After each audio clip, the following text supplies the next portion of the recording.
Welcome to विद्यालय study point. आज का ये वीडियो क्लास 11th के बच्चों के लिए बहुत ज़्यादा इंपॉर्टेंट होने वाला है। आज की इस वीडियो में क्लास 11th का हिस्ट्री का सैम्पल पेपर आज की इस वीडियो में डिस्कस करेंगे। यहाँ से आपका पेपर स्टार्ट हो जाता है। इसके अंदर आपका 1 से 21 तक जो क्वेश्चन होगा वो सभी एक एक नंबर के होंगे। चलिए स्टार्ट करते हैं। यहाँ से सेक्शन ए है आपका एंड सबसे पहला जो क्वेश्चन है, निम्नलिखित कथनों पर विचार करिए। यहाँ पे आपके कुछ कथन दिए हुए जिसमें मेसोपोटामिया के बारे में बोला गया है। मेसोपोटामिया में खनिज संसाधनों का अभाव था, तो ये सही हो जाएगा। मेसोपोटामिया अगर आपने चैप्टर पढ़ा है तो वहां पे खनिज संसाधन जो थे उनका अभाव यानी कमी देखने को मिलती थी। बी की बात करें, दक्षिण के अधिकांश भागों में औजार, मोहरे, ठीक है, जिसको मुद्राएं कहते हैं, और आभूषण बनाने के लिए पत्थरों की कमी थी, ये भी सही हो जाएगा। इराकी खजूर और पॉपुलर के पेड़ों की लकड़ी, गाड़ियों, ठीक है, गाड़ियां या गाड़ियों के पहिए या नाव बनाने के लिए कोई खास तरह की जो है अच्छी लकड़ी नहीं थी, एक तरह से ये कहेंगे। एंड औजार, पात्र या गहने बनाने के लिए कोई धातु वहां उपलब्ध नहीं थी। तो ये चीजें यहाँ पे निकल के आती है मेसोपोटामिया के बारे में।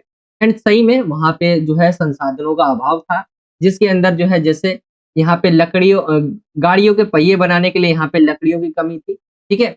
यहाँ पे जो है धातु औजार या गहने बनाने के लिए कोई जो है धातु उपलब्ध नहीं थी। यहाँ पे अगर देखें भागों में औजार या मोहरे और आभूषण बनाने के लिए पत्थरों की भी कमी थी, तो ये कमी थी। आपके सामने ये विकल्प दिए हुए, आपको चुनना है कि इसमें से सही क्या निकल कर आएगा। तो यहाँ पे अगर हम देखें तो ये सारी चीजें ही सही है कि इन सभी चीजों का ही अभाव था। ऑप्शन जो घ होगा आपका, option A, B, C and D, ये आपके सही होंगे। आगे इसी को इंग्लिश मीडियम में अगर आप देखें, कंसीडर द फॉलोइंग स्टेटमेंट्स, यहाँ पे बोला गया है मेसोपोटामिया लेक जो है मिनरल्स रिसोर्सेज, यहाँ पे बोला गया है। ऑप्शन ए है ये आपका। बी देखे तो in most parts of the south there was a shortage of stones, यहाँ पे स्टोन्स की बात की गई है to making tools, steels and जो है ज्वेलरी, इसकी भी कमी थी।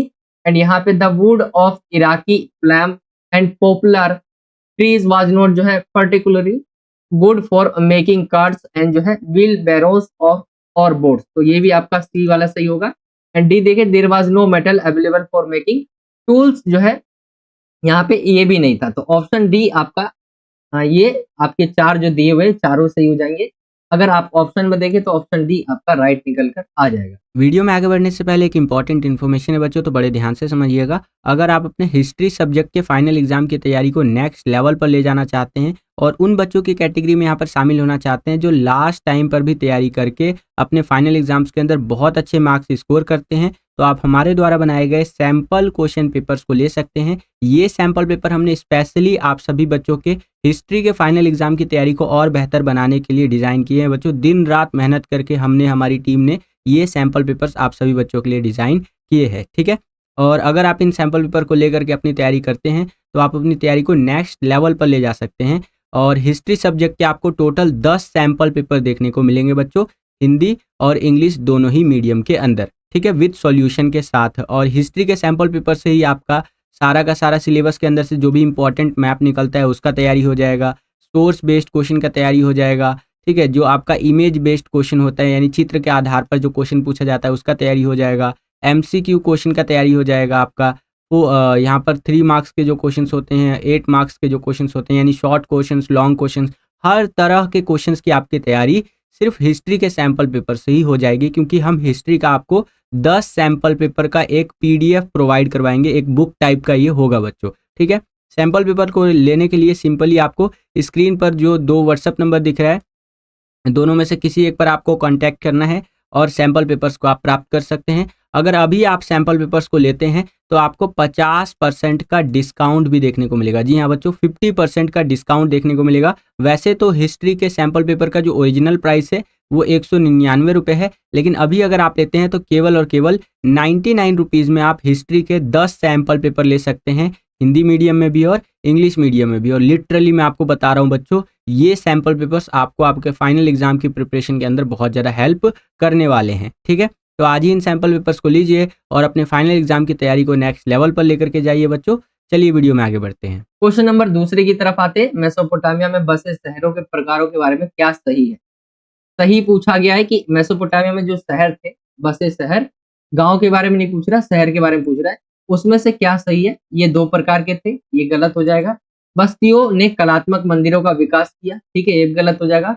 बस्तियां व्यापार के केंद्रों के रूप में विकसित हुई थी, तो ये आपने पढ़ा होगा, व्यापार के केंद्रों के रूप में जो बस्तियां है वो विकसित हुई थी। बस्तियां साम्राज्यवादी बंदोबस्त या शहरों के रूप में विकसित हुई, तो ये भी सही हो जाएगा। यानी आपका थर्ड और फोर्थ देखिए ऑप्शन, अगर हम देखें घ, तो ये आपका सही निकल कर आ जाएगा, राइट आंसर। इंग्लिश मीडियम में इसे देखिए, what is the correct about the types of जो है settlements form cities in Mesopotamia, तो they these were two of two kinds, यहाँ पे गलत हो जाएगा। सेटलमेंट्स डेवलप आर्टिस्ट टेम्पल यहाँ पे बोला गया, ये भी गलत हो जाएगा। सेटलमेंट्स डेवलप एज जो है सेंटर्स ऑफ ट्रेड, ये सही है। एंड सेटलमेंट्स डेवलप जो है इम्पीरियल सेटलमेंट ऑफ सिटीज, तो ये भी आपका सही हो जाएगा। यानी थर्ड और फोर्थ पॉइंट है, ये आपका ऑप्शन डी निकल कर आएगा, जो सही निकल कर आएगा। क्वेश्चन नंबर थर्ड की तरफ आते हैं। अब मेसोपोटामिया की भाषा से रिलेटेड पूछा गया है। जैसे जो सबसे पुरानी ज्ञात भाषा मानी जाती है सुमेरियन, ठीक है, उसका स्थान जो है 2400 ईसा पूर्व के बाद जो है धीरे धीरे अकद्दी भाषा ने ले लिया। अकद्दी भाषा की बात करें तो एक किलाकार लेखन का रिवाज ईस्वी सन की पहली शताब्दी तक अर्थात 2000 से अधिक वर्षों तक चलता है। तो ये दोनों ही बातें सही है, कथनों पे विचार करने के लिए बोला गया था। एंड अगर हम देखें सही विकल्प, तो इसके अंदर ऑप्शन जो आपका ग है, पहला और दूसरा दोनों सही है, तो ऑप्शन ग निकल कर आ जाएगा। इंग्लिश मीडियम में देखिए, consider the following statements, Sumerian the oldest known language of Mesopotamia was gradually taken over by the Akkadian language after 2400 BC। दूसरा बोला गया है द कस्टम ऑफ जो है cuneiform writing in the Akkadian language continued for more than 2000 year until the first century AD. तो यहाँ पे पहला और दूसरा आपका दोनों ही कथन जो दिया हुआ है, ये दोनों ही सही है, स्टेटमेंट दोनों ही सही है, यानी ऑप्शन सी आपका राइट आंसर हो जाएगा। क्वेश्चन नंबर 4 की तरफ आते, तो किन नदियों ने उत्तर की ओर रोमन साम्राज्य की सीमा बनाई? तो रोमन साम्राज्य को आपने देखा होगा नक्शे में, अगर देखिए मैं मैप को लाकर नहीं दिखा पाता आपको, क्योंकि वो कॉपीराइटेड रहता है, क्योंकि कॉपीराइट आने का खतरा होता है, ठीक है। कई बार हमने कॉपीराइट फेस भी किए, आपको नहीं पता होगा, तो हम उसकी वजह से ऐसी चीजें नहीं लाकर दिखा पाते आपको। जो मैप मिलता है उसको हम लाकर दिखा देते हैं। बाकी किन नदियों ने उत्तर की ओर रोमन साम्राज्य की सीमा बनाई? तो यहाँ पे राइन, फरार, डेन्यूब या नील। तो राइन हो गया आपका, एक तो राइन हो गया और एक डेन्यूब, इन्होंने जो है रोमन साम्राज्य की उत्तर की ओर जो है सीमा बनाई थी। अगर ऑप्शन की बात करें हम, इसके अंदर जो निकल कर आएगा आपका पहला और तीसरा दिया हुआ है आपका ऑप्शन ख में, तो ये आपका राइट आंसर निकल कर आ जाएगा। क्वेश्चन नंबर 4 की बात करें, क्वेश्चन नंबर 4 को इंग्लिश मीडियम में, विच रिवर्स मेड जो है boundaries of the Roman Empire from the north side, तो यहाँ पे आपका राइन एंड डेन्यूब, ठीक है। ऑप्शन जो आपका फर्स्ट एंड थर्ड वाला जो है राइट आंसर होगा, ऑप्शन बी। आगे आए हम क्वेश्चन नंबर 5वें की तरफ। रोमन चांदी के सिक्के का वजन शुद्ध चांदी के सिक्के का ग्राम पूछा गया इसमें, जिसे दिनार के रूप में अभी के समय जाना जाता है। आप दिनार सुने होंगे, दिनार है क्या? जैसे भारत में क्या रुपया कहा जाता है, अमेरिका में डॉलर कहा जाता है, ऐसी रोमन में क्या था, वो था चांदी का सिक्का, जिसको अभी के समय पे दिनार कहा जाता है। एंड उसका वजन शुद्ध चांदी का ग्राम था, कितना था? तो आपके सामने ऑप्शन है 2, 3, 4 या 5 ग्राम था। राइट आंसर आपका ऑप्शन ग 4 ग्राम निकल कर आएगा। एंड इंग्लिश मीडियम में इसी क्वेश्चन को देखें, the Roman silver coin known as the जो है डेनेरियस वे, जो है यहाँ पे वेट पूछा गया, ग्राम कितना था प्योर सिल्वर का, तो ऑप्शन आपका सी 4 निकल कर आ जाएगा। क्वेश्चन नंबर 6 की तरफ आते हैं। उस विद्वान का नाम पूछा गया जिसने ये कहा था कि केवल राजनीतिक, जो हम पढ़ते हैं राजनीतिक इतिहास, ठीक है, इतिहास केवल राजनीतिक इतिहास के बारे में नहीं, बल्कि इसमें अंतरराष्ट्रीय संबंध और महान लोगों के जीवन भी शामिल है।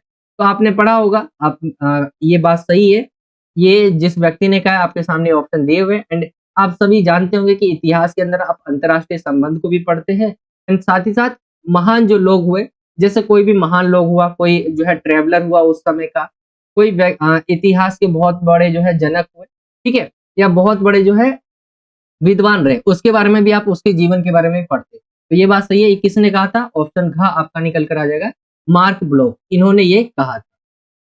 आगे आए, इसी को अगर आप इंग्लिश मीडियम में देखना चाहे तो name of the scholar who argued that history is not all about political history but also includes जो है international relation and life of great people. तो यहाँ पे मार्क ब्लॉक आपका ऑप्शन जो डी है वो निकल कर आ जाएगा। तो ये आपका क्वेश्चन नंबर 6 हो गया है। क्वेश्चन नंबर 7 की तरफ आते, कौन सा सही सुमेलित नहीं है? तो मार्टिन लूथर जो कि जर्मनी से था, ये सही हो जाएगा। थॉमस मोर इंग्लैंड से, ये भी सही हो जाएगा। कोपरनिकस फ्रांस से, ये आपका गलत हो जाएगा। कोपरनिकस जो था वो पोलैंड से आता था। तो राइट आंसर आपका ये निकल कर आ जाएगा। गैलीलियो इटली का, ये भी सही हो जाएगा। तो ऑप्शन ग आपका निकल कर सही आंसर आ जाएगा। इंग्लिश मीडियम में देखिए which one is not correctly matched, तो यहाँ पे आपका जो है कोपरनिकस जो कि पोलैंड से आता था, तो ये आपका जो है कोपरनिकस ऑप्शन सी निकल कर आ जाएगा, जो कि फ्रांस से नहीं आता था। आगे हम आते हैं क्वेश्चन नंबर 8 की तरफ। क्वेश्चन नंबर 8 आपका जो है अभिकथन और कारण से रिलेटेड क्वेश्चन है। तो हम अभिकथन और कारण पढ़ते हैं डायरेक्ट। अभिकथन दिया हुआ है, साम्यवादी कार्यक्रम की सफलता ने उम्मीद का वादा किया, लेकिन दमनकारी राजनीतिक व्यवस्था ने मुक्ति और समानता के आदर्शों को ऐसी नारेबाजी में बदल दिया जो लोगों की चालाकी से प्रभावित कर अपने काबू में लाने का काम आती थी। एंड कारण क्या दिया हुआ है, परंतु इससे शताब्दी पुरानी असमानताएं नहीं हटी, शिक्षा का विस्तार हुआ और जनता के बीच एक जागरूकता जो है पैदा नहीं हुई। अगर हम इसको देखें अभिकथन और कारण को, दोनों ही अपनी जगह से सही है, लेकिन ये रीजन या दोनों एक दूसरे को डिफाइन नहीं कर पा रहे। तो ऑप्शन जो है आपका खा, दोनों ए और आर सत्य है, लेकिन आर ए की का जो है सही स्पष्टीकरण नहीं है। ऑप्शन जो खा है वो इसका राइट आंसर आ जाएगा। एंड इंग्लिश मीडियम में आप इसे देख सकते हैं, स्टेटमेंट नीचे दिए हुए हैं। ठीक है, the success of communist program promised hope but it's जो है represent political system turn the ideas, ठीक है, आइडियल्स ऑफ जो है लिबरेशन एंड जो है equality into slogans to manipulate the people.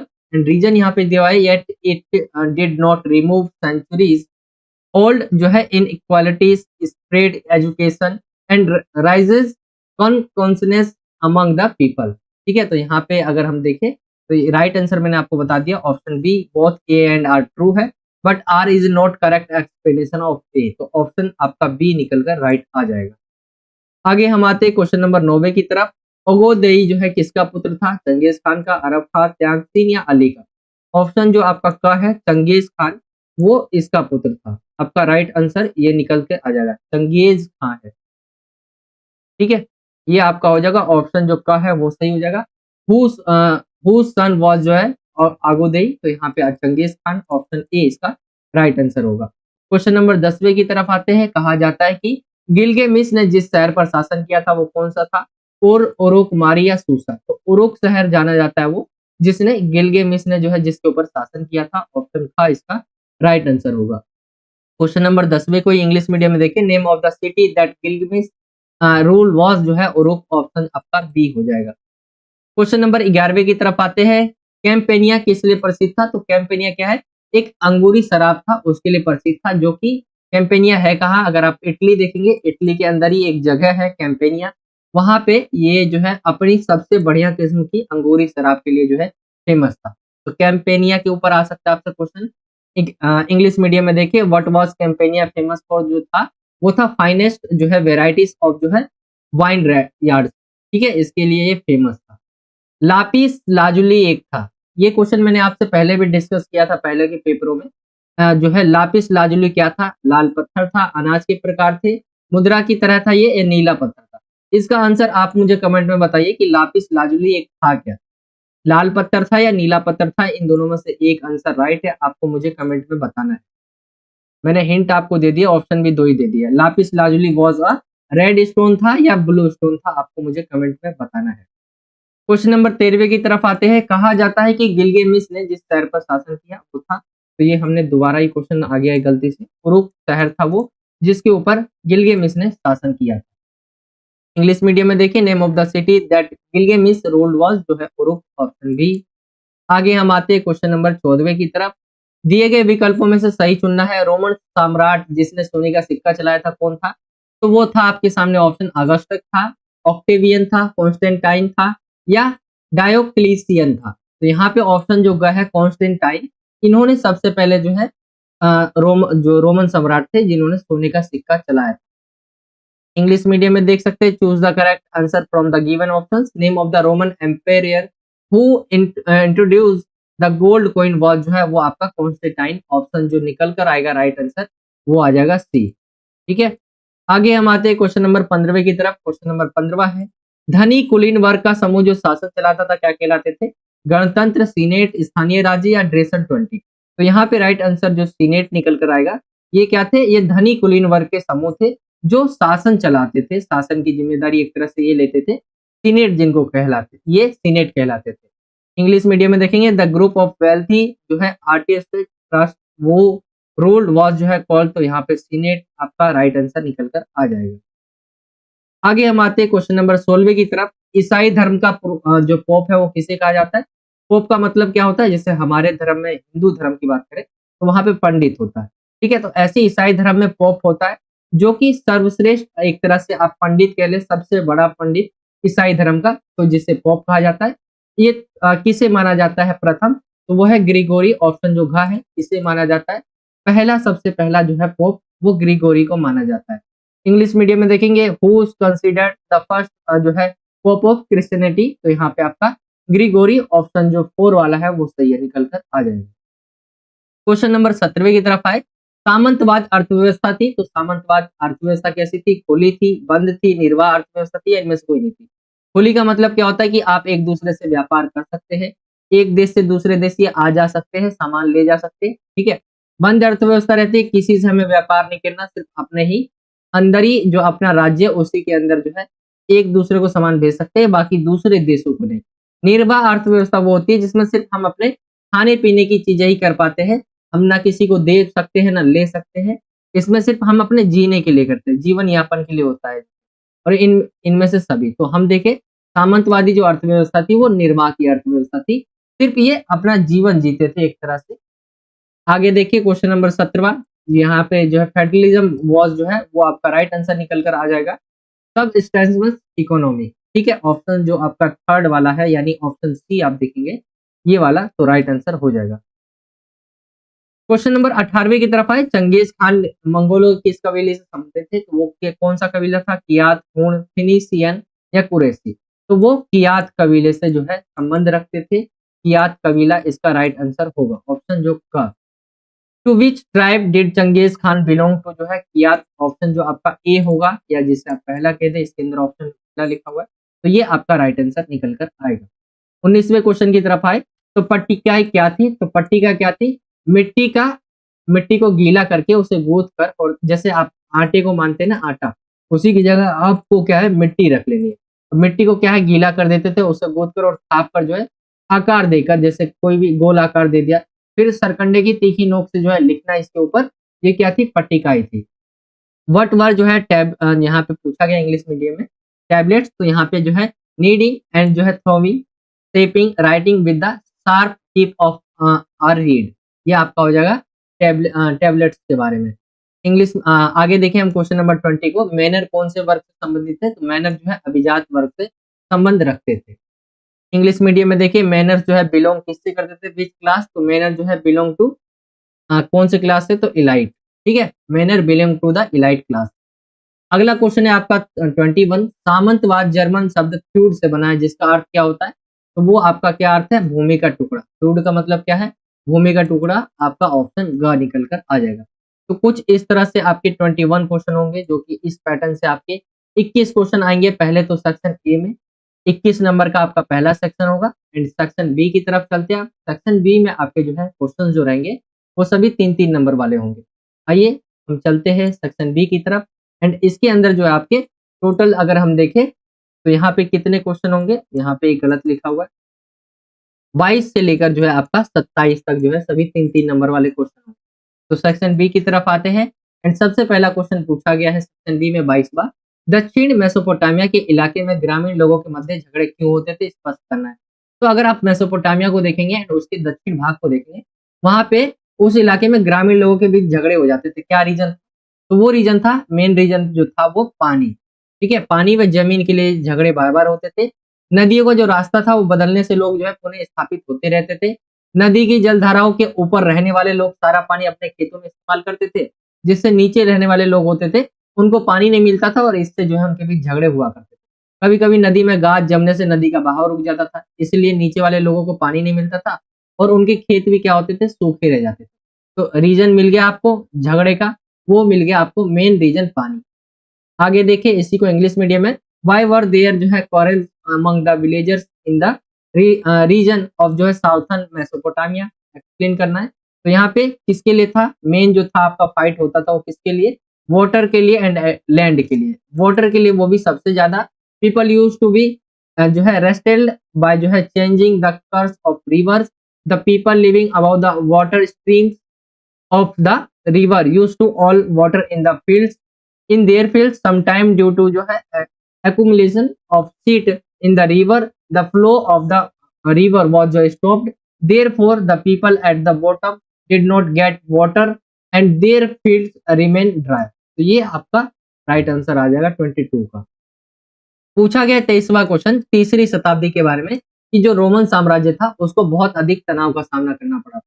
तो जो रोमन साम्राज्य था तीसरी शताब्दी की बात हो रही है, तो उससे पहले उसके साथ कुछ हुआ होगा एंड फिर उसका प्रभाव पड़ा होगा तीसरी शताब्दी में। तो 225 ईस्वी में जो है ससानी वंश के जो शापूर प्रथम में 60,000 जो है रोमन सेना का सफाया कर दिया था। एक तो ये 60,000 सेना की मृत्यु आप डाल सकते हैं सब हेडिंग। रोम की पूर्वी राजधानी एंटीओक पर अधिकारी जर्मन मूल की कई जनजातियों ने डैन्यूब नदी की सीमाओं पर आक्रमण किया। ठीक है, तो डैन्यूब नदी पर जो है एक तरह से आप आक्रमण कर डाल सकते हैं। विदेशी बर्बरों के लगातार विदेशियों का जो है हमेशा शासन जो है यानी आक्रमण होता रहा, जिससे इनके ऊपर जो है प्रभाव पड़ा एंड 47 वर्षों में यहाँ पे 25 सम्राट जो है वहां सत्तासीन हुए। यानी 47 वर्षों में अगर आप देखें तो कोई भी सम्राट जो है अगर हम इक्वल अगर देख ले इसको लगभग में देखें तो यहाँ पे 2 साल भी कोई सम्राट नहीं हुआ। ठीक है, तो ये आपका आ जाएगा 23वां क्वेश्चन। एंड इंग्लिश मीडियम में the Roman Empire has had to face a lot of stress in the 3rd century। क्या क्या था, तो यहाँ पे जो है 60,000 जो सैनिक थे इनके, जो आर्मी थी इनकी, उनकी डेथ होती है, इसके बारे में आप लिख सकते हैं। Many tribes of German origin took जो है कंट्रोल करते थे any took of eastern capital of Rome पे। इन्वेजन ऑफ रिवर्स बॉर्डर्स, यहाँ पे ये हो गया एक तो फ्रिक्वेंट इन्वेजन ऑफ जो है कई सारे जो है शासन इनके ऊपर आक्रमण हुए एंड 47 ईयर्स के अंदर 25 जो एम्पेरियर्स केम टू द पावर। ठीक है, तो 25 बार चेंज हुए इनके 47 वर्षों में शासक। ये रीजन आप डाल सकते हैं। आगे चलते हैं क्वेश्चन नंबर 24 पे। मंगोलों के इतिहास पर विश्वास न करने के क्या करें। अब मंगोलों का जो इतिहास है उस पर हम विश्वास क्यों नहीं कर पाते हैं, क्या रीजन रहते हैं। तो मंगोलों का इतिहास जो एक तो वो खुद से लिखा हुआ नहीं है, ठीक है, किसी और ने लिखा है। जानकारी के जो स्रोत मिलते हैं हमें इतिवृत्त, यात्रा वृत्तांत और नगरीय साहित्यकारों के दस्तावेजों से। इतिवृत्त क्या होते हैं, जो वो लिखा करते थे, एक तरह से राजा होता है दरबार में लिखा जाता है। यात्रा वृत्तांत कोई व्यक्ति घूमने गया एंड वहां पे उसने देखा जो वो लिखता है। और नगरीय साहित्यकार यानी उस नगर में रहने वाले जो लोग थे, साहित्यकार थे, उनके द्वारा लिखी गई चीजें। लेखकों की यायावारी, जीवन की जानकारी पक्षतापूर्ण। अनेक लेखक जो है मंगोल आश्रय पर, यानी बहुत सारे जो लेखक थे वो किसके ऊपर निर्भर रहते थे, मंगोलों के ऊपर। ठीक है, क्योंकि उनका सारा का सारा जीवन कैसा डिपेंड होगा वो इन्हीं के ऊपर था, मंगोलों के ऊपर ही। और अन्यों ने उन्हें लुटेरा और नरसंहार करने वाला भी किसी ने कहा है। तो हमें कंफ्यूज रहते हैं कि इसके ऊपर विश्वास करे कि नहीं करे, क्योंकि कोई सही कहता है तो कोई गलत कहता है। ठीक है, बाकी ये इसके बारे में आ जाएगा इंग्लिश मीडियम में। देखिए, what are the reason for not believing in the history of Mongols. तो the Mongols do not have self जो है कंपोज्ड हिस्ट्री। सोर्स मिलता है हमें इंफॉर्मेशन मेनली जो है यहाँ पे ट्रेवलर्स होते हैं, जो लिटरेचर्स जो है अर्बन लिटरेचर्स होते हैं, उनके डॉक्यूमेंट्स हमें मिलते हैं, उनसे हम पता कर पाते हैं। ठीक है, बेस्ड जो भी इंफॉर्मेशन हमें मिलती है ऑथर वर्क लाइफ, यानी जो है ऑथर खुद यहाँ पे देखे तो डिपेंड थे। मैनी ऑथर जो है डिपेंड ऑन मंगोल सेल्टर। तो द जो है डिस्क्रिप्शन वॉज जो है sympathetic and other called him जो रोवर एंड जो है मैस्टर। तो ये आपका निकल कर आ जाएगा। क्वेश्चन नंबर 25 पे आए। आरंभिक यूरोप में कृषि संबंधी समस्या क्या थी, इन्होंने लॉर्ड तथा कृषक के संबंध को कैसे प्रभावित किया। तो कृषि संबंधी समस्या क्या क्या थी, एक तो लकड़ी का हल था, प्रभावहीन फसल चक्र, मिट्टी की उर्वरता में कमी थी, अकालों का पड़ना, ये इन सब ने क्या है गरीबों का जीवन दुष्कार बना दिया। ये तो इनकी कृषि संबंधी समस्या थी, जिसमें आप जो है लकड़ी के हल थे, फसल जो चक्र था उसका प्रभाव नहीं पड़ता था, मिट्टी के अंदर जो है वो उर्वरता, यानी जो है उर्वरता का मतलब क्या है, उपजाऊपन में कमी, अकाले पड़ती थी जिससे सूखा होता था। इनसे गरीबों का जो जीवन था वो बहुत खराब होता था। एंड इन्होंने लॉर्ड और कृषक के संबंधों को कैसे प्रभावित किया, तो अगर देखिए इनके संबंध, तो समस्या के बावजूद लॉर्ड की आय बढ़ाने की इच्छा रहती थी। मतलब समस्या इतनी चल रही है। आपने देखा होगा अंग्रेज हमारी जो है फिल्म देखी होगी आपने कई सारी, जिसके अंदर जो है आपको अनाज देना पड़ता था काम करने के बदले। ठीक है, आपने जितना उपज किया, काम काम जितना भी हुआ, आपका काम हो ना हो, मतलब आपको देना ही पड़ता था कुछ भाग। ऐसे ही अगर आपका काम नहीं होता है, फिर भी आपका जो है मांगा जाता है, जो भी राजा शासन करता है उस समय का, तो आप उसके खिलाफ क्या होंगे, मतलब एक तरह से जो है नाराजी रहेंगे, प्रतिरोध करेंगे उसका, विरोध करेंगे उसका। तो समस्या के बावजूद भी ये क्या थे, लोग जो है वो आय बढ़ाने की इच्छा में रहते थे। किसानों के द्वारा अत्याचार ना सहना और निष्क्रिय प्रतिरोध का सहारा। तो ये चीजें हुई, संबंध इनके खराब हुए। इंग्लिश मीडियम में देखेंगे 25 क्वेश्चन को ही, what were the agriculture problems in early Europe, how did they affect the relationship between the lord and the cultivator. ठीक है, यहाँ पे ये आ जाएगा। प्रॉब्लम्स देखे तो wooden ploughs, ineffective crop rotation, reduction in soil जो है फर्टिलिटी, जो है famines, all made the life of the poor difficult. Relationship देखे तो हम इनकी जो है बहुत खराब रिलेशनशिप थी, मतलब हो गई क्योंकि desire to increase the income of lords in speed of problems. इस प्रॉब्लम्स में भी क्या है, वो बढ़ाने की इच्छा रखता है।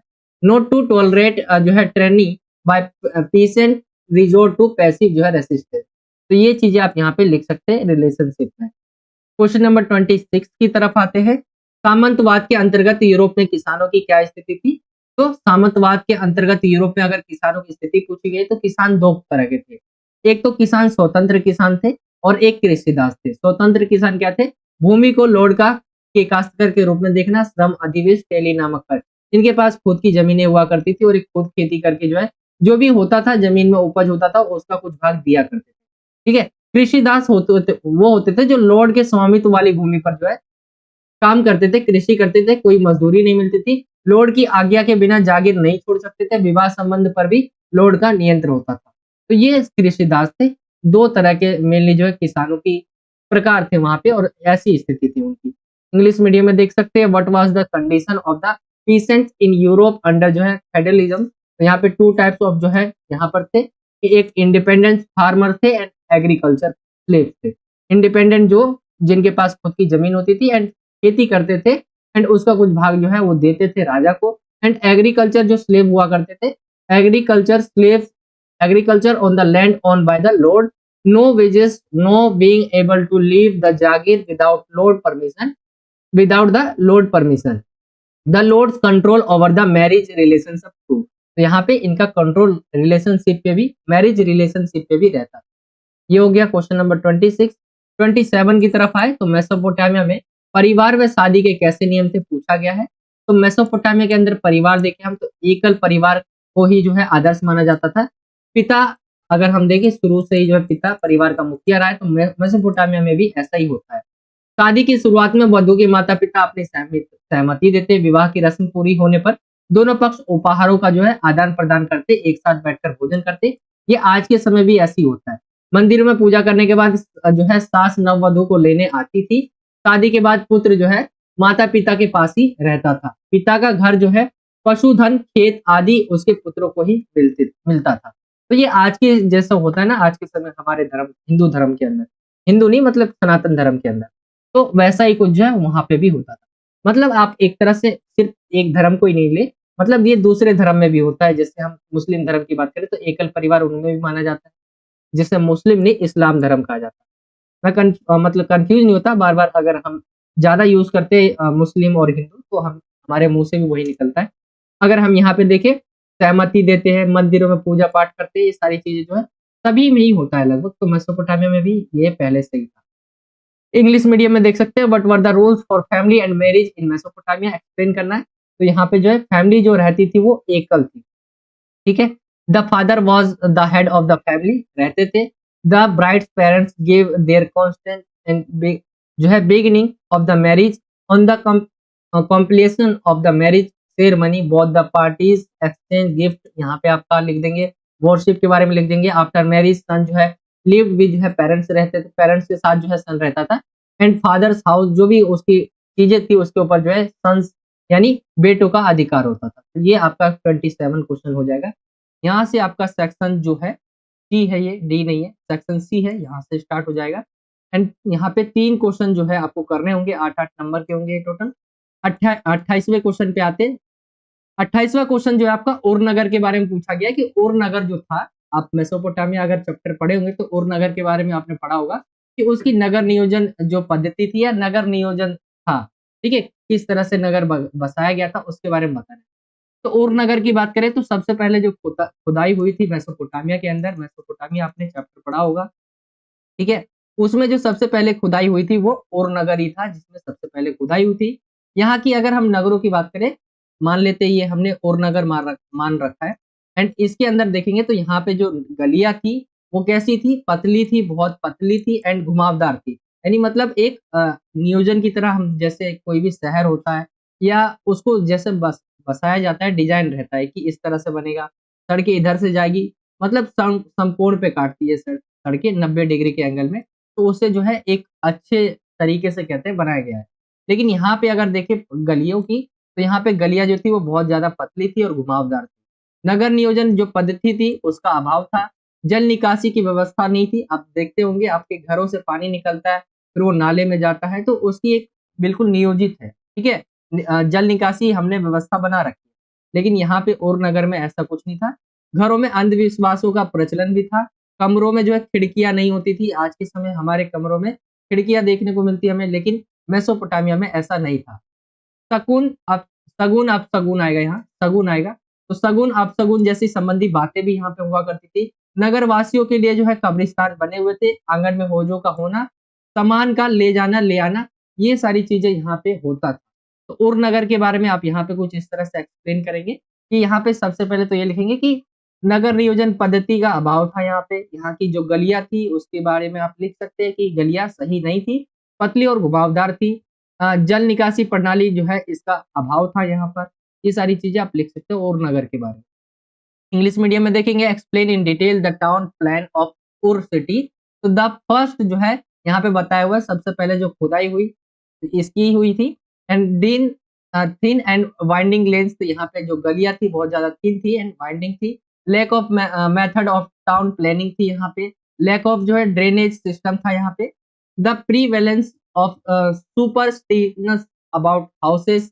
Lack of windows in the rooms हो गया आपका, विंडोज नहीं थी रूम के अंदर। Thing related to omens and bad luck, ठीक है। Sentry for the town people to have tank in the जो है churchyard and carrying of corpse. तो ये आपके यहाँ पे पॉइंट्स होंगे जो इंग्लिश मीडियम में होंगे। तो ये आपका हो जाएगा क्वेश्चन नंबर 28। इसके अंदर आपको अथवा देखने को मिलेगा। एंड हाँ, 8 नंबर के जितने भी क्वेश्चन रहेंगे उसके अंदर सभी में आपको अथवा देखने को मिलेगा। मैंने इसी क्वेश्चन में अथवा लिया है, बाकी में नहीं लिया। आगे आते हैं क्वेश्चन नंबर, इसी को हम देखें तो रोमन साम्राज्य की सामाजिक श्रेणियों के बारे में पूछा गया। कोई भी सामाजिक आए ना, आपको याद रखना है, अगर सामाजिक रिलेटेड क्वेश्चन आए किसी भी जैसे मेसोपोटामिया की सामाजिक स्थितियों के बारे में बताइए, या रोमन साम्राज्य की सामाजिक स्थिति क्या थी, या किसी और साम्राज्य के बारे में सामाजिक आ जाए, तो सामाजिक के अंदर आपको लिखना क्या क्या होता है। एक समाज होता है, उसके अंदर आप लिख सकते हैं पुरुष के बारे में, ठीक है, वहां पे आप स्त्रियों के बारे में लिख सकते हैं।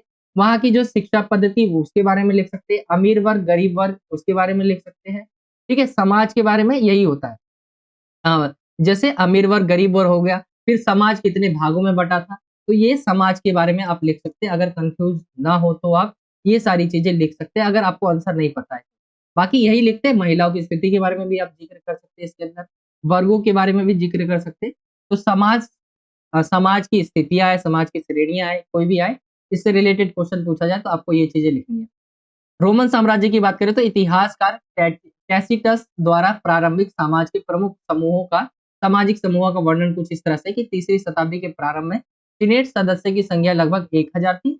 चौथी सदी के शुरू में कॉन्स्टेंटाइन प्रथम का शासन काल था। यहाँ पे शासन के बारे में लिख सकते हैं कि किसका शासन था। अत्यधिक धनवान जो है यहाँ पे अभिजात वर्ग था, फिर वहां पे मध्यम वर्ग भी था, ठीक है। यहाँ पे आ जाएगा हुमिलो ओरिस या निम्नतर वर्ग, सबसे निम्न वर्ग भी था, यानी 3 भागों में यहाँ पे कह सकते हैं। प्रवासी कामगार भी थे यहाँ पे। रोमन साम्राज्य का प्रवर्ती काल, रोमन राज्य तानाशाही पर, और स्वनियोजित शिल्पकार, ये सारी चीजें लिख सकते हैं। साथ ही साथ महिलाओं के बारे में भी लिख सकते हैं यहाँ पे, ऐसी बात नहीं है। जैसे महिलाओं की स्थिति यहाँ पे अगर हम देखें तो जो अमीर वर्ग की महिला थी उनकी तो स्थिति अच्छी थी, लेकिन जो वहीं गरीब थी उनकी स्थिति अच्छी नहीं थी, ये भी लिख सकते हैं यहाँ पे। ये समाज के बारे में आप एक्सप्लेन कर सकते हैं इंग्लिश मीडियम में देखिए briefly describe the social categories of the Roman Empire. तो सबसे पहले बताया हुआ है description of the major social groups of the early empire by the historian जो है टैटिटस। At the beginning of the 3rd century, the number of Senate members was जो about 1000। यहाँ पे बताया गया है सीनेट की कितनी संख्या थी, वो थी 1000। The reason of Constantine in the early 4th century, जो एक तरह से राजा थे। हाईली वेल्सली इलाइट, यहाँ पे जो है इलाइट जो था हाईली जो है वेल्सली था।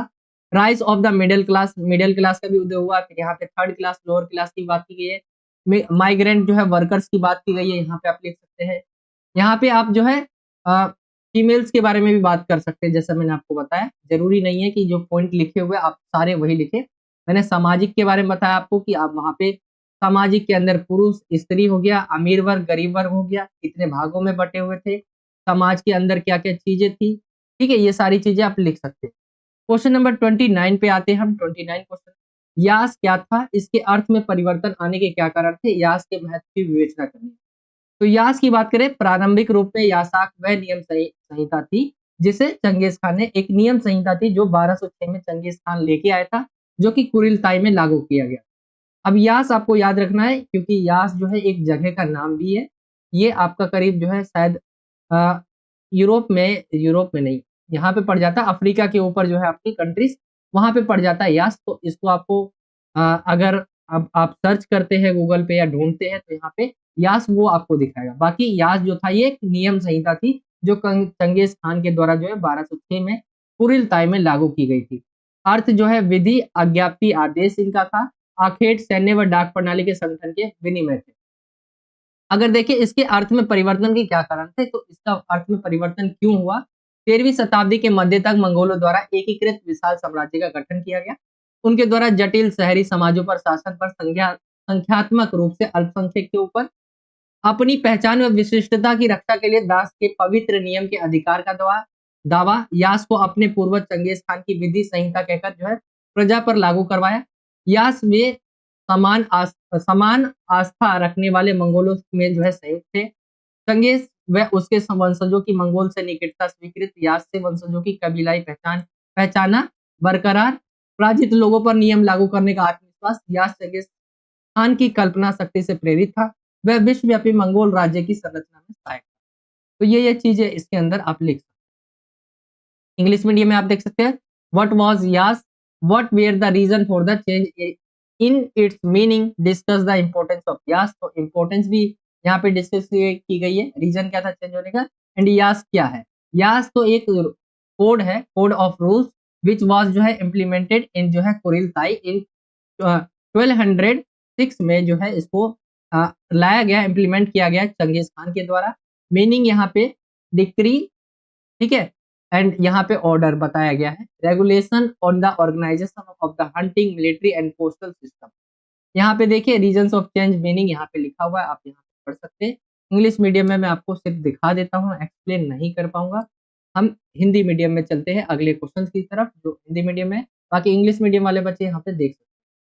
क्वेश्चन नंबर 30 की तरफ आते हैं। 30वां क्वेश्चन है, 11वीं शताब्दी में यूरोप में होने वाले विभिन्न प्रौद्योगिकी बदलावों की, जो यूरोप में जो है 11वीं सदी में बात की गई है कि क्या क्या बदलाव हुए, आपको उसके ऊपर प्रकाश डालना है, साथ ही चौथे वर्ग के ओहदे के ऊपर भी प्रकाश डालना है। तो सबसे पहले बदलाव क्या क्या हुए, तो वहां पे लकड़ी के हल का प्रयोग किया जाता था। फिर धीरे धीरे क्या है, लोहे के भारी नोक वाले हल जो है साझेदार पटरी का प्रयोग किया जाने लगा।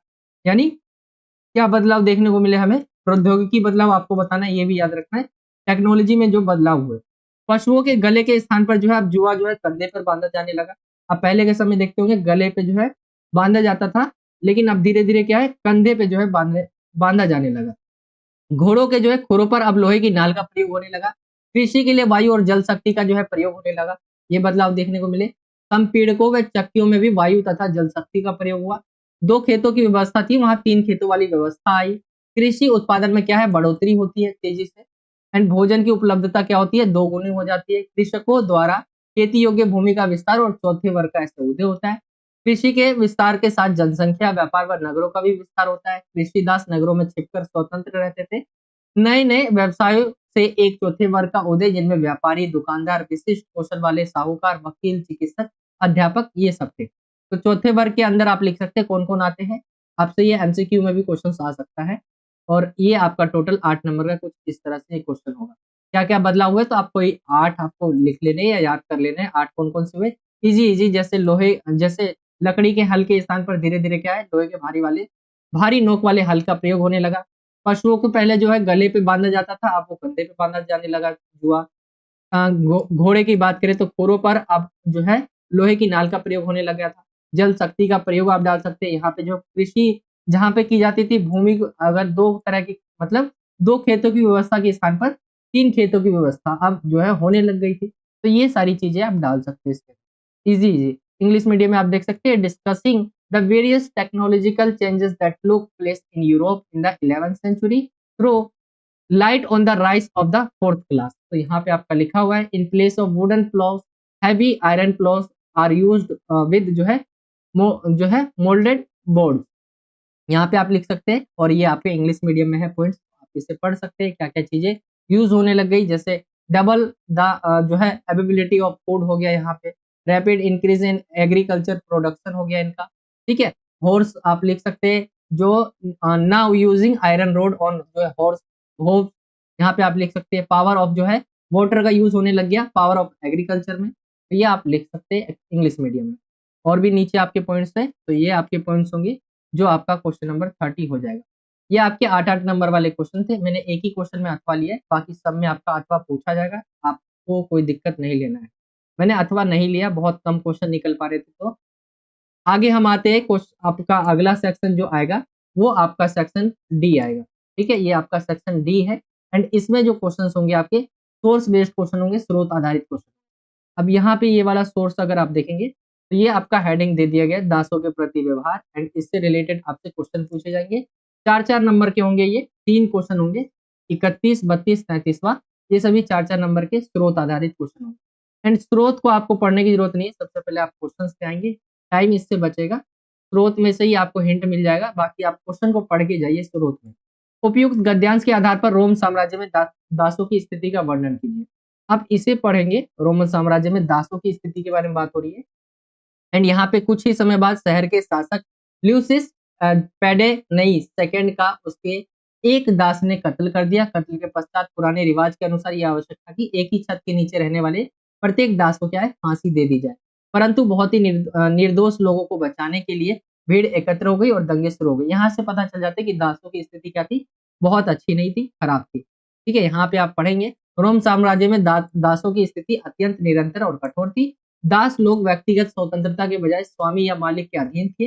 वे अपने मालिक की सेवा करने के लिए उनके संपत्ति का उपयोग करते थे और उनके निर्देशों का पालन करते थे।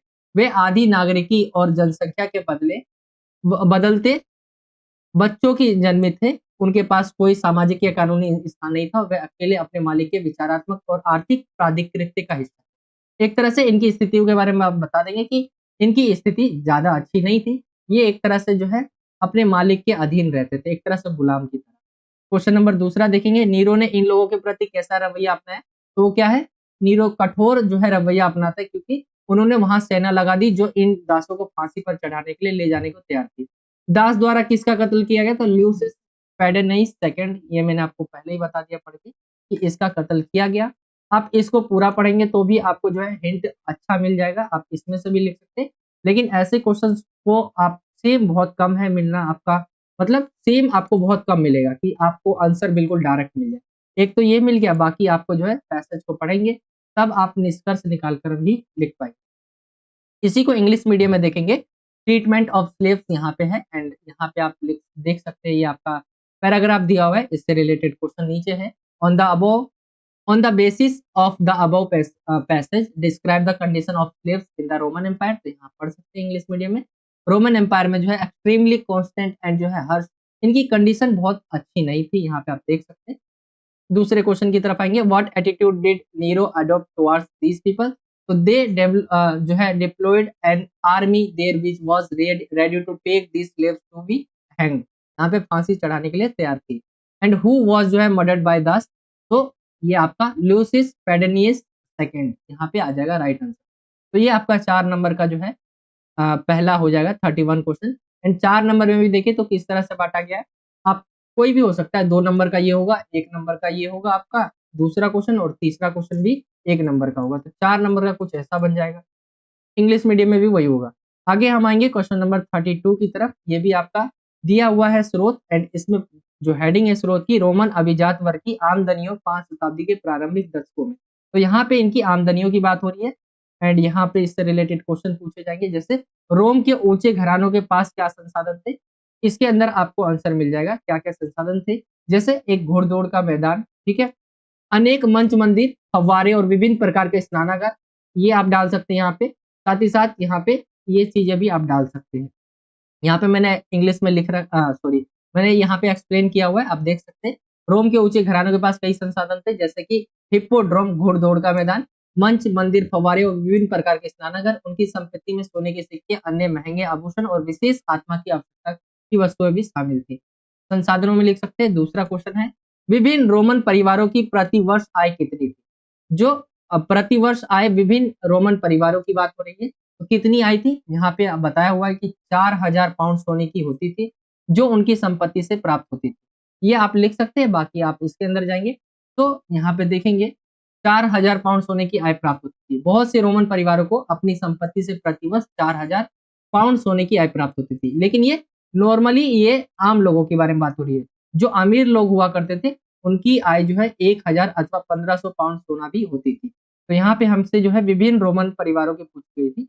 एंड तीसरा क्वेश्चन जो पूछा गया है, प्रारंभिक और परवर्ती काल में रोमन साम्राज्य कितने वर्गों में विभाजित था।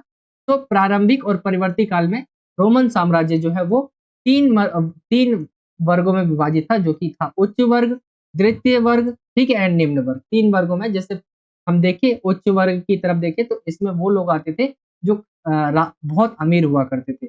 मध्यम वर्ग और निम्न वर्ग ऐसे थे जैसे कि दासों और कामगार यहाँ पे इन वर्गों में थे। ये वर्गीकरण समाज के सदस्यों की सामाजिक स्थिति और आर्थिक प्राधिकृत्य के आधार पर, मतलब एक तरह से जो है आमदनी के आधार पर आप कह लें, या पैसों के आधार पर जो है इन वर्गों का डिफाइन होता था। ये कौन से वर्ग में होंगे, तो जो आप उच्च वर्ग में होंगे बहुत ज्यादा अमीर होंगे, द्वितीय वर्ग में उससे कम अमीर होंगे, मध्यम लोग होंगे, और नीचे वर्ग में जो हो जाएंगे उसके अंदर दास आ जाएंगे और कामगार आ जाएंगे। तो ये आपका 3 वर्गों में विभाजित था। आप इसके अंदर भी जाकर जो है हिंट ले सकते हैं। बाकी इसके अंदर आपको पूरा नहीं मिल पाएगा कि कितने वर्गों में विभाजित थे। हाँ, इसके अंदर प्रथम वर्ग, द्वितीय वर्ग ऐसे करके बताया हुआ है, ये आप देख सकते हैं। इसी को इंग्लिश मीडियम में आप यहाँ पे देख सकते हैं, the income of the Roman जो है aristocracy in the early decades of the 5th century, यहाँ पे बताया हुआ है। एंड इससे रिलेटेड आपसे क्वेश्चन पूछे गए जो कि नीचे है, what resources did the high families of जो है रोम हैव। तो यहाँ पे आप देख सकते हैं क्या क्या जो है इनके पास जो है रिसोर्सेज थे। तो यहाँ पे लिखे हुए, जैसे यहाँ पे फोरा, टेम्पल्स, फाउंटेन्स, ठीक है, ये आप लिख सकते हैं। And bath of various type, ये आप लिख सकते हैं यहाँ पे। दूसरे क्वेश्चन की तरफ आएंगे तो what was the annual income of different Roman families. तो यहाँ पे 4000 पाउंड आप यहाँ पे लिख सकते हो ऑफ गोल्ड। एंड तीसरा जो क्वेश्चन है, into how many classes were the Roman Empire divided in the early of late periods. तो 3 आप लिख सकते हैं, जो कि सबसे ऊपर आता है हाई क्लास, ठीक है, upper class, second class and lower class, ये 3 टाइप में बटे हुए हैं। तो ये आपका हो जाएगा क्वेश्चन 32। आगे हम आते हैं 33 की तरफ। इसके अंदर भी आपका स्रोत वाला ही एंड 4 नंबर में क्वेश्चन है। जो ऊपर वाला आपने स्रोत देखा, इसमें आपका 1 नंबर, पहला 1 नंबर, दूसरा 1 नंबर और तीसरा 2 नंबर, कुछ इस तरह से बांटा गया है। आगे हम आते 33वें क्वेश्चन पे, मंगोलों द्वारा किए गए विनाश का आकलन। एंड इससे रिलेटेड क्वेश्चंस आपसे नीचे पूछे गए। आइए नीचे की तरफ चलते हैं। क्वेश्चन है आपका, उपयुक्त वृत्तांत से क्या निष्कर्ष निकलता है। तो आप इसे पढ़ेंगे और निष्कर्ष से पता करेंगे कि क्या निष्कर्ष निकलता है। मंगोलों के द्वारा किए गए विनाश का आकलन है। तो यहाँ से हमें पता चलता है कि चंगेज खान के अभियानों के दौरान बहुत से नगरों और उनके नगरवासियों के साथ अत्यंत हिंदू संहार हुआ था। इस अधिकार के इस अधिकार जमाने के बाद वे लोग जो इन नगरों में रहते थे, आक्रमणकारी के द्वारा मौत के घाट उतार दिए गए। तो यहाँ पे क्रूरता का वर्णन किया गया। एक तरह से निष्कर्ष ये निकलता है कि चंगेज खान के बारे में बताया गया, जो कि बहुत लोगों की जान ले चुका है। दूसरे क्वेश्चन को देखें, भारत के इतिहास में ऐसे आक्रमणकारी का नाम बताइए। तो वो आप जो है चंगेज खान, जिनका वास्तविक नाम तैमुजिन था, इन्होंने जो है आक्रमण किया, ये आप लिख सकते थे। 1 नंबर का है। एंड एक्सप्लेन भी किया गया यहाँ पे। बाकी एक एक लाइन में आप एक एक वर्ड में लिख सकते हैं, भारत के इतिहास में ऐसे आक्रमणकारी का नाम बताना। आगे तीसरा जो क्वेश्चन है, मध्यकालीन इतिवृत्तकारों ने मृतकों की संख्या का अनुमान कैसे लगाया? तो उन्होंने कैसे लगाया अनुमान जो है, जैसे कि सावक्रम, उपयोगिता के आधार पर आय और संपत्ति और दरबार के दस्तावेज आदि के माध्यम से। इस विशिष्ट उदाहरण में इन्होंने विभिन्न नगरों में मृतकों के आंकड़े प्रस्तुत किए, जिनमें निसापुर, हेरात और बगदाद। निसापुर आपका मैप में भी पूछा जाता है, डिस्कस भी करेंगे, मैप के अंदर भी है ये। तो ये आपका कुछ इस तरह से क्वेश्चन होगा 33। एंड इससे रिलेटेड जो इंग्लिश में क्वेश्चन है, ये आपका इंग्लिश में कुछ इस तरह से होगा, ये आपका इंग्लिश में है, आप इसे पढ़ सकते हैं पैराग्राफ को। एंड इससे रिलेटेड क्वेश्चन नीचे पूछे गए हैं, ठीक है। What conclusion emerge from the above account, जो पैराग्राफ है उससे क्या निकलता है? तो लिख सकते हैं आप यहाँ पे कंक्लूजन क्या निकलता है कि यहाँ पे चंगेज खान जो था बहुत ज्यादा ही अत्याचार किया था लोगों के ऊपर, ये आप लिख सकते हैं। नेम सच एंड जो है invader in the history of India, तो यहाँ पे जो है चंगेज खान आप लिख सकते हैं। एंड यहाँ पे थर्ड जो क्वेश्चन है, हाउ डिड जो है मेडिवल जो है chronicler estimate the numbers of dead, तो यहाँ पे किस किस से आप, जैसे कोर्ट डॉक्यूमेंट्स हो गए, ठीक है, यहाँ पे बताया हुआ है, utility based income and wealth हो गया, बहुत सारी तरीकों से निकाला गया है। तो ये आपका हो जाएगा क्वेश्चन नंबर जो है 33, ठीक है। आगे हम आते हैं अब अगले क्वेश्चन पे, जो कि आपका होगा सेक्शन, आपका लास्ट सेक्शन रहेगा सेक्शन ई, एंड ये होगा आपका मैप के ऊपर पूछा गया क्वेश्चन। एंड ये आपका क्वेश्चन नंबर 34 होगा। यहाँ पे एशिया का मानचित्र होगा, आपका पूरा एशिया होगा इसके अंदर, एंड इससे रिलेटेड क्वेश्चन पूछे जाएंगे। तो ये आप देखेंगे, ये आपका उसी चैप्टर मास्को, तूफान और निसापुर, ये पूछा गया है। एंड आपका पूछा गया और ओरोको और मारी, तो 3 नंबर का ये होगा और 2 नंबर का ये, तो 5 नंबर के टोटल मैप से क्वेश्चन पूछे जाएंगे। एंड इसके अंदर देखिए हम, ये आपका दृष्टिबाधित छात्रों के लिए भी दिया गया है। 3 शहर के नाम लिखिए जहां मंगोल जो आक्रमण किए। मेसोपोटामिया की 2 सबसे महत्वपूर्ण नदियों के नाम लिखिए और उनके तट पर स्थित एक नगर का नाम भी लिखना है। तो ये आपका आएगा। बाकी मैप में आपको दिखा देता हूँ, इंग्लिश मीडियम में आप कुछ इस तरह से देख पाएंगे मैप से रिलेटेड क्वेश्चन। एंड यहाँ पे अगर हम देखें, यहाँ पे दृष्टिबाधित के लिए बताया। मैप के ऊपर आते हैं, मैप सबसे पहले जो हम कर लेते, ये है आपका ABC को पहचानना और नामांकित करना, जैसे मास्को, तुर्फन और निसापुर। तो आइए देख लेते हैं मैप में। मैप कुछ इस तरह से आएगा, एंड यहाँ पे आपको भरना होगा, जैसे ये क्या है आपको बताना है, ये क्या है एंड ये क्या है। तो मैं आपको एक साथ जो है कई सारे मैप क्वेश्चन दिखा देता हूँ जो पूछे जा सकते हैं। जैसे मास्को अगर आप देखेंगे, तो सी वाला जो है वो है आपका मास्को, ठीक है, ये आपका मास्को निकल के आ जाएगा। आगे देखिए, आगे आप यहाँ पे मैं आपको मैप में दिखा देता हूँ, जैसे ये आप एशिया का पूरा मानचित्र जो है वो एशिया का मानचित्र है। एंड यहाँ पे अगर आप देखेंगे, तो कई सारे क्वेश्चंस आपसे पूछे जा सकते हैं, जिसके अंदर तुर्फान आप यहाँ पे देख रहे हैं, मास्को आपका यहाँ पर है। एंड यहाँ पे अगर आप देखेंगे, तो यहाँ पे आपका निशापुर है। आप मैप में जाएंगे, तो ये आपका जो है क्या आ जाएगा, ये आपका जो है तूफान आ जाएगा, ठीक है, ये तूफान आ जाएगा। एंड ये आपका जो है निशापुर आ जाएगा। तो ये आपका मैप आएगा कुछ इस तरह से। एंड मंगोल के बारे में ही मैप है, ये चंगेज खान जो आपका चैप्टर है उसी में जो है ये मैप क्वेश्चन है। एंड दूसरा जो पूछा गया आपसे, वो पूछा गया था जो है और ओरोको और मारी। तो ये आप मैप देख रहे हैं, एंड इसके अंदर आप देखेंगे, यहाँ से सिंधु नदी आप देख रहे होंगे, फिर इधर की तरफ आएंगे तो ईरान पड़ेगा। एंड ईरान के बाद इधर की तरफ आएंगे, तो यहाँ पे आप देखेंगे और यहाँ पे दिया हुआ है, ओरोको दिया हुआ है और मारी दिया हुआ है, ठीक है। यहाँ पे जो है दजला और फरात नदी है, आप इसे यहाँ पे देख पाएंगे। फरात नदी के अगर इस साइड देखेंगे तो मारी है, एंड दजला नदी के आगे की तरफ आएंगे तो उरोक यहाँ पे और यहाँ पे दिया हुआ है। तो ये आपका मैप वाला क्वेश्चन रहेगा। आई होप आप समझ गए होंगे।